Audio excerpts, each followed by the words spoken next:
सौतेले बेटे और काली गाय की कहानी बहुत पुराने ज़माने की बात है। एक आदमी अपने परिवार के साथ एक छोटे से गांव में रहता था। जब उसके बच्चे छोटे ही थे कि उनकी मां की मृत्यु हो गई। बच्चों की देखभाल के लिए पति को दूसरी शादी करनी पड़ी। कुछ सालों के बाद सौतेली मां भी दो बच्चों की मां बन गई। अब चारों भाई बहन एक साथ रहते थे। कुछ समय के बाद सौतेली माँ एकदम बदल गई। वह अपने बच्चों को अच्छा खाना खिलाती थी, अच्छे रंगीन कपड़े पहनाती थी और सौतेले बच्चों को पुराने कपड़े पहनाती थी। कुछ दिनों बाद सौतेली माँ ने उन्हें सूखी रोटी देकर गायों के ग्वाला भेजना शुरू कर दिया। अब वे दिन भर ग्वाला जाते और भूखे प्यासे शाम को घर आते थे। ऐसे समय में उन्हें अपनी माँ की बहुत याद आती थी। एक दिन दोनों बच्चों ने अपने हाथ की सूखी रोटी अपनी काली गाय को देते हुए कहा, माँ तुम हम पर ऐसी ही दया करो जैसी हमारी माँ हम पर करती थी। इतना कहना था कि गाय के थनों से दूध निकल आया। दोनों बच्चों ने खुश होकर भरपेट दूध पिया। अब वे रोज़ हाथ की रोटी उसे देते और गाय उन्हें भरपेट दूध पिलाती थी। इससे वे खुश रहते थे और उन्हें ग्वाला जाना भी अच्छा लगने लगा। कुछ ही दिनों के बाद सौतेली माँ ने बच्चों के चेहरे में लाली देखी तो आश्चर्य में पड़ गई। उसे अपने बच्चों पर बड़ी दया आई कि वे तो दुबले पतले ही थे।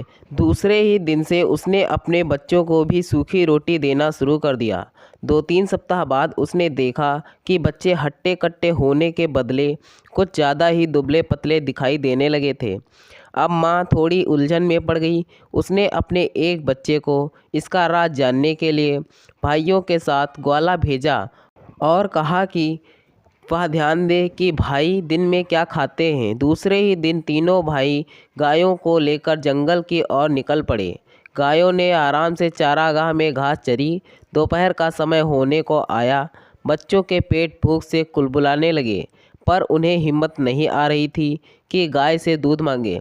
उन्हें डर था कि उनका सौतेला भाई माँ से चुगली ना कर दे।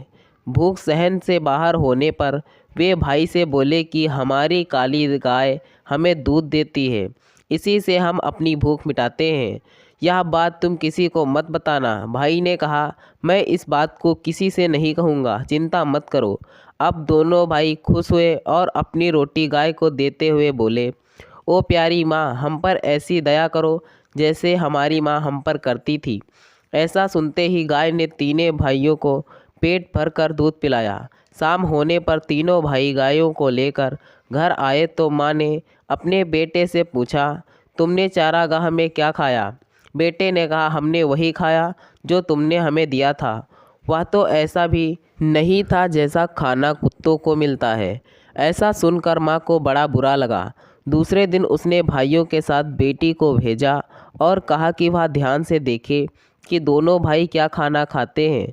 अब बेटी भाइयों के साथ चारागाह में गई। दोपहर होने को आई। बच्चों को भूख लगने लगी। उन्होंने पिछले दिन की तरह ही बहन से भी कहा, प्यारी बहन तुम किसी से भी मत कहना कि हमें खाना कैसे मिलता है। बहन ने भरोसा दिलाया कि वह किसी से नहीं कहेगी। अब भाई गाय के पास गए और अपने हाथ की सूखी रोटी देते हुए बोले, ओ प्यारी माँ हम पर ऐसी ही दया करो जैसी हमारी माँ करती थी। उस दिन गाय ने उन्हें ढेर सारा खाना दिया। सबने पेट भरकर खाया। लड़की ने थोड़ा सा खाना अपनी चुन्नी में छिपा लिया। घर पहुँचते ही माँ ने पूछा कि तुमने चारागाह में क्या खाया? बेटी ने उत्तर दिया, मेरी चुन्नी से पूछो, मुझसे नहीं। माँ ने चुन्नी देखी तो उसमें खाना था।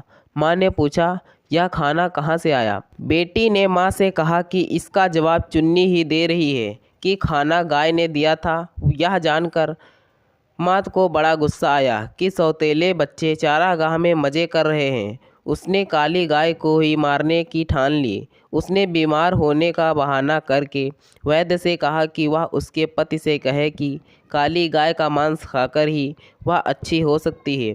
वैद्य ने ऐसा ही किया। उसके पति को कहा कि उनके घर की काली गाय को ही मारना होगा। बाप ने तुरंत ही बच्चों को समाचार भेजा कि माँ को बचाने के लिए उन्हें काली गाय को मारना होगा। उसे लेने वे चारागाह में आ रहे हैं। यह सुनकर दोनों बच्चे गाय को गले में हाथ डालकर रोने लगे। तभी बाप व बेटा चारागाह में आ पहुँचे।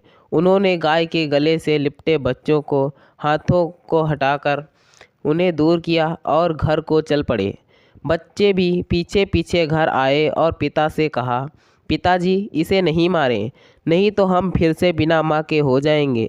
उनकी बात पर सबने उनकी खिल्ली उड़ाई और उसी समय गाय को मार दिया गया। माँ ने उसका मांस खाया, उसके पति व बच्चों ने भी खाया, लेकिन इन दोनों भाइयों की आंखों से आंसू की धारा बहती रही। वे कुछ भी नहीं बोले और जो मांस उन्हें मिला उसे वे अपने खेत में ले गए। इसके बाद आसपास लकड़ी इकट्ठा करके उसका दाह संस्कार किया।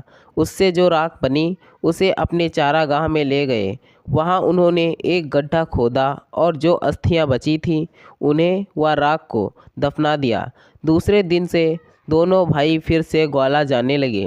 फर्क इतना ही था कि काली गाय उनके साथ नहीं थी। वे रोज़ चारागाह में अपनी गाय की अस्थियों के पास जाकर प्रेम के 2 आंसू बहाकर दूसरी गायों के साथ घर लौट आते। एक दिन हमेशा की तरह वे चारागाह में पहुँचे तो देखा कि अस्थियों की जगह एक सुंदर एलोवेरा घृतकुमारी का पौधा खड़ा था। वे आश्चर्य से उसके पास गए और उसकी लंबी लंबी पत्तियों को सहलाने लगे। तभी एक सुंदर पौधे ने उन्हें अपनी गोद में लिया और खाने की बौछार कर दी। दोनों भाई उस पर लिपटे हुए बोले, हमारी माँ कभी गाय बनकर आती है, कभी एलोवेरा की बहार बनकर आती है। माँ कितनी अच्छी होती है, क्यों है ना? कहकर दोनों भाई हंसने लगे। कहते हैं कि उसके बाद वे दोनों भाई अपनी सौतेली माँ के पास नहीं गए। उसी घृतकुमारी ने उनका पालन पोषण कर उन्हें बड़ा बनाया। तो दोस्तों, यह थी हमारी आज की कहानी। अगर यह कहानी आपको पसंद आई है तो कृपया इसे लाइक करें और कहानी पर अपनी राय देने के लिए इसमें कमेंट करें। दोस्तों, ऐसी ही और कहानियाँ सुनने के लिए हमारे चैनल को सब्सक्राइब करें। धन्यवाद दोस्तों। Thanks for watching this video.